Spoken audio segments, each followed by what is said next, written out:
Before we get into the detail, I just want to seek some reassurance about the nature of the evidence you're going to give today.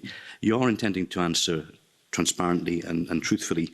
Your memory won't fail you, and you won't need to come back under the cover of darkness and correct the official report. You might want to expand on what you mean. All evidence I give before a committee is as transparent as I can be.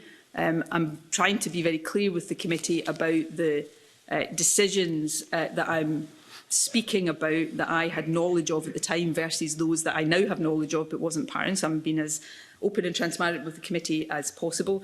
It's for the committee to decide after I give evidence if there are points of clarification that it wants to address. So, I think I can't determine what questions the committee asks me. That's for you. I will answer to the best of my ability on all of them. Okay. And I think, I would hope that that has been your experience so far in this evidence session. Okay, just on that question of transparency and the government's engagement. You said that the 8th of October submission was very clearly setting out the issues highlighted by CMAL.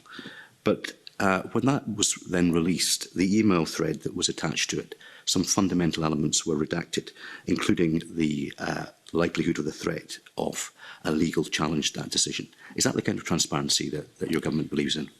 Look, the committee, particularly this committee, I think, Public Audit Committee, knows full well, I've referred to it already, issues that any government, not just this government, will have with the release of information that is legally privileged or information that is commercially confidential, and that process will have been applied, has been applied to the information that has been released. If there is any piece of information, document that you feel exists that you don't have and you want to put that to me, I will endeavour to consider whether that is able to be made available. But these processes apply, and any government does that, and that is, I think, well known.